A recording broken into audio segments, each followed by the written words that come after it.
साई राम। मैं मीनाक्षी आप सभी लोगों का हार्दिक अभिनंदन करती हूँ साई अनुभूति चैनल में और अनुभवों की श्रृंखला से एक बार फिर से एक बहुत प्यारा और अनोखा सा अनुभव लेकर आप सभी लोगों के समक्ष उपस्थित हुई।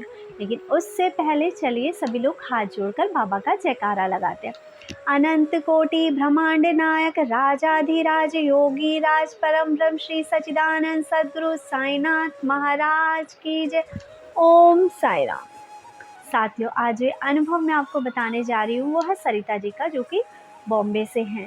सरिता जी बताती हैं कि दीदी, ये अनुभव जब आप सुनोगे तो आप वाकई यकीन करोगे कि बाबा की उदी की जो महिमा है वो कितनी महान है, और बाबा से यदि विश्वास से कुछ मांगो तो वो ज़रूर पूरा होता है। तो चलिए शुरू करते हैं सरिता जी का प्यारा सा अनुभव। सरिता जी बताती हैं कि इनकी जो छोटी सिस्टर है उनके हस्बैंड कहीं से आ रहे थे और रास्ते में इनकी तबीयत ख़राब हो जाती। ये कहती हैं कि मॉर्निंग में 8:30 बजे के करीब ये ट्रेन में रहे होंगे, तब से लेकर रात के 11 साढ़े 11 बजे तक, जब तक ये ट्रेन में थे। इनको यूरिन पास नहीं हुआ था, जिसकी वजह से इनके स्टमक में भी पेन होने लगा और दर्द इतना बढ़ गया कि असहनीय हो रहा था। ये कहती है जब इनके पास फ़ोन से इन्फॉर्मेशन पहुंची कि उनकी तबीयत ख़राब है, तो इन लोगों ने हेल्पलाइन को कॉल किया। ये कहती है हेल्पलाइन को हम कॉल कर रहे थे, लेकिन हमारा जो है कॉल नहीं लग पा रहा था। ये कहते हैं उनकी तबीयत इतनी ख़राब हो रही थी कि वो दर्द से उस वक्त तड़प रहे थे, उनकी बात करने की भी हिम्मत नहीं थी। ये बताती हैं कि जब मैंने ये सुना और हेल्पलाइन पे भी कॉल नहीं लग रही थी, तो मैं घबरा गई और मैंने डर के अपने बाबा के पास गई और बाबा से कहा, बाबा ये सब क्या हो रहा है, उनकी तबीयत सही करो। और ये बताती हैं कि इन्होंने उस समय बाबा के सामने एक दीपक जलाया और बाबा से कहा कि बाबा सब कुछ सही करना, कुछ भी अनहोनी नहीं होनी चाहिए, बाबा उनकी रक्षा करना। तो उसके बाद ये दोनों हस्बैंड वाइफ रेलवे स्टेशन पे उनको लेने के लिए चले जाते हैं, क्योंकि उनकी जो ट्रेन 11 साढ़े 11 बजे के करीब वहाँ पर रुकी थी बॉम्बे में। अब ये वहाँ से लेते हैं उन्हें और उसके बाद उन्हें हॉस्पिटल लेके जाते हैं। ये कहते हैं कि हॉस्पिटल ले जाते हैं, डॉक्टर इन्हें ग्लूकोज़ चढ़ाता है और दवाइयाँ वगैरह जो भी होती है वो देते हैं, लेकिन उसके बावजूद भी उनको यूरिन पास नहीं हुआ और उनका दर्द और परेशानी एज़ इट इज़ बनी हुई थी। तब ये बताती हैं कि इनकी सिस्टर, जो कि अपने साथ उदी लेकर आ रखी थी, उसने क्या किया, उसने एक ग्लास में बाबा की थोड़ी उदी घोली और अपने हस्बैंड को पिलाई। ये बताते हैं कि जैसे ही उनके हस्बैंड ने उदी पी, उसके थोड़ी देर बाद ही उनका यूरिन पास हो गया। ये कहती हैं मॉर्निंग होती है, उसके बाद डॉक्टर इनका अल्ट्रासाउंड कराता है। ये बताती है कि अल्ट्रासाउंड की रिपोर्ट आती है और उस रिपोर्ट में आता है कि इनकी किडनी में 3 पथरी हैं। डॉक्टर कहता है कि अगर दवाइयों से अगर ये गल गई तो ठीक है, अदरवाइज़ फिर ऑपरेशन के बारे में सोचेंगे। ये कहती हैं जैसे ही ऑपरेशन के बारे में हम लोग सुनते हैं तो हम लोगों को थोड़ा डर लगता है कि यार ऑपरेशन कराना पड़ेगा और काश कि ये दवाइयों से ही निकल जाए। ये क्योंकि सरिता जी एक ऐसी लेडी हैं जिन्हें मैं कहूँगी हमेशा, लगभग मैं इनसे बात करती रहती हूँ, ये मेरे काफ़ी टच में रहती हैं।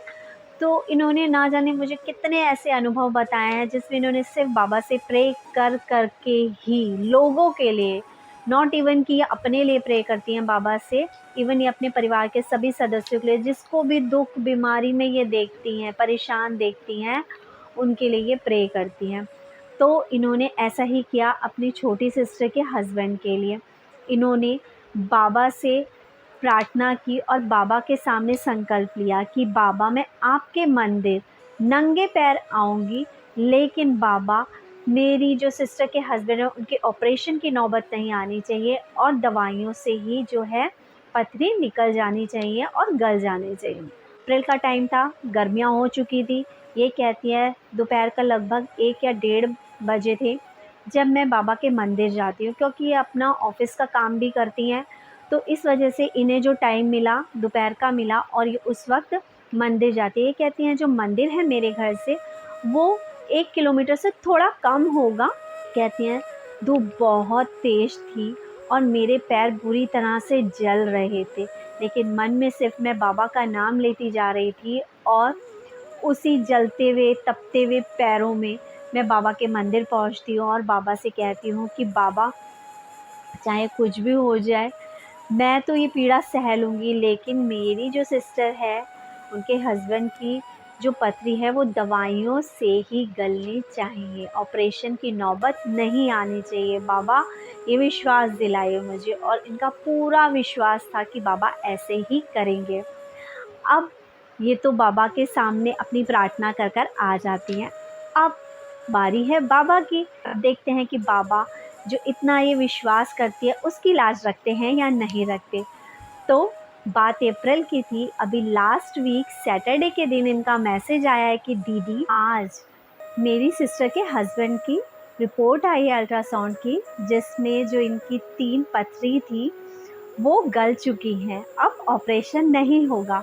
तो बस मैं यहाँ पर यही कहना चाहूँगी आप सभी लोगों से कि अगर आप बाबा पे दृढ़ विश्वास रखते हैं तो बाबा को आपकी सहायता हेतु आना ही पड़ता है, और बाबा हमेशा समय समय पर अपने भक्तों की रक्षा करने हेतु उनके पास, उनके समक्ष आए ही आए हैं। ऐसे बहुत से उदाहरण आपको मिल जाएंगे जहाँ बाबा ने अपने भक्तों की रक्षा की है, लाज बचाने आया। बस इसी के साथ यही कहूँगी कि मन में रखना दृढ़ विश्वास, करे समाधि पूरी आस, साईं को सदा ही जीवित जानो, अनुभव करो सत्य पहचानो। साईं की शरण में जाने वाला इंसान कभी खाली नहीं लौटता है। यदि आपको लग रहा है कि जो चीज़ आप बाबा से मांग रहे हैं वो आपको नहीं मिल रही है, तो इसका मतलब ये समझो कि शायद बाबा ने हमारे लिए इससे कहीं अच्छा, लाख गुना अच्छा हमारे लिए प्लान कर रखा होगा। बस इसी के साथ चैनल को इतना प्यार और सपोर्ट देने के लिए आप सभी लोगों का बहुत बहुत धन्यवाद। चैनल को ज़्यादा से ज़्यादा शेयर करें, लाइक करें, सब्सक्राइब करें। ओम साईं।